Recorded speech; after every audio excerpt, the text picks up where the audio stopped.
Wow, I love museums so much. There's so much beautiful art to see and so much to learn.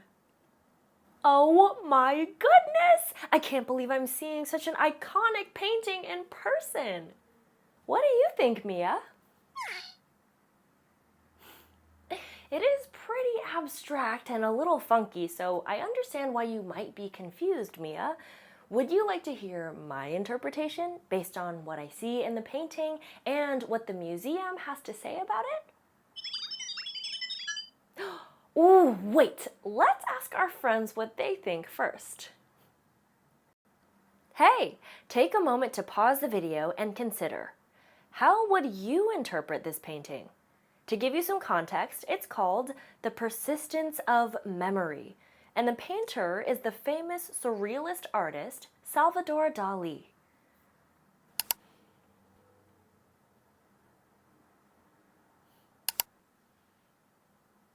What did you come up with?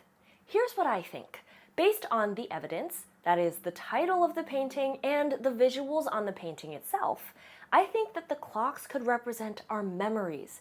The clocks are all melty and distorted, and I think that could allude to how our memories get warped and changed over time, but they're still recognizable. The details might get a little fuzzy, but the core memory is still recognizable, just like the melting clocks in the painting. What do you think of that, Mia?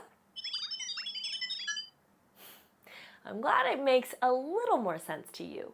But here's the important thing, Mia. There's no right or wrong way to interpret art, as long as your interpretation is based on the evidence in the art. Everyone has a unique perspective that they bring when looking at a work of art or evaluating information. So if your interpretation of the persistence of memory was different than what I came up with, that's okay. You know, Mia, life would be pretty boring if we all thought exactly the same thing. Well, we've explored enough of this museum for one day. It's time to start the lesson.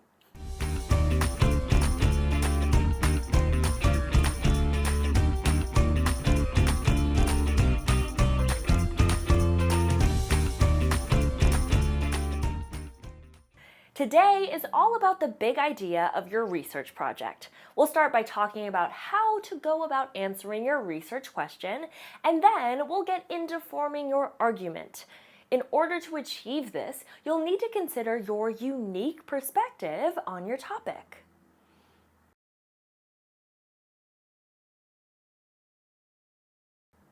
It's finally time to answer your research question. In order to practice, let's take a look at mine as an example. The research question I've been working with is, how do social media apps affect the mental health of high school-aged teens in the US? At first, I was struggling to answer my question, so I talked to a friend. I showed him my research and asked him how he would answer the research question. And guess what? He had a completely different answer than what I was thinking of. I thought I must be looking at the information wrong, but then I realized we all have unique perspectives. Two people can look at the same information and reach different conclusions, just like how we interpreted that work of art differently. Once I realized there wasn't exactly a right or wrong answer to my research question, it was much easier for me to come up with my answer. With that in mind, it's time to answer my research question. I'm thinking about all of the research I've done and everything I've read about social media's impact on teenagers. A couple things stand out to me. First, there is a lot of evidence on the negative effects on teen mental health and self-esteem that are linked to social media. However, there is also some evidence showing really positive impacts that social media can have in some situations. As I'm thinking about this, I'm realizing that I really believe that social media can have a positive impact on some teenagers, but only when used in a healthy way. And let's be honest, it's so easy to use social media in an unhealthy way, even as an adult.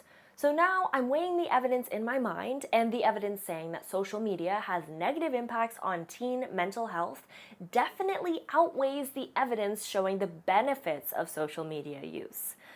Let me add my perspective to this, and I think I have an idea for how to answer my research question now. Here's what I'm thinking.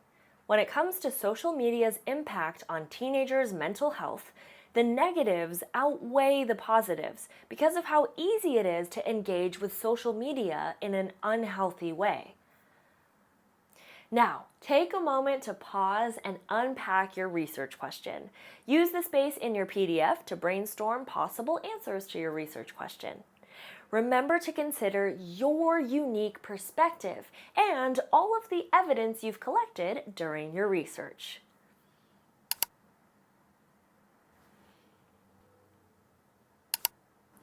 Now that you have an answer to your research question, it's time to turn your answer into an argument.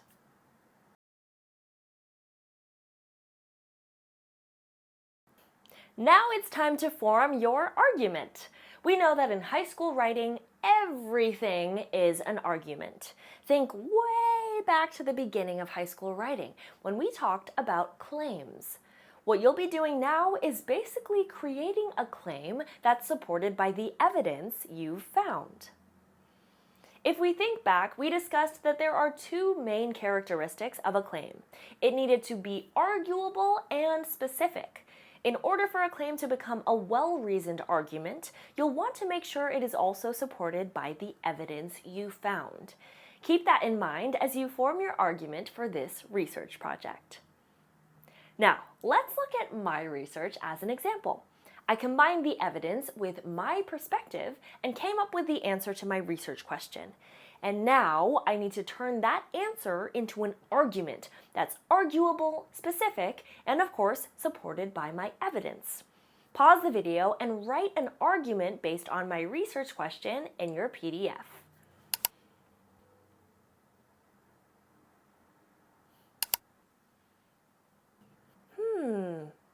I've got it!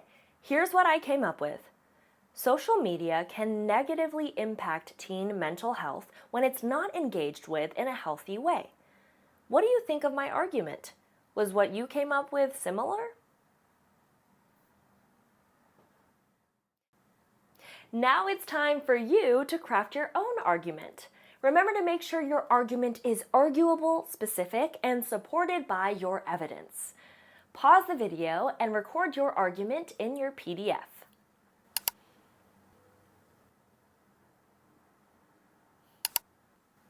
Great work! You're almost ready to start putting your research project together.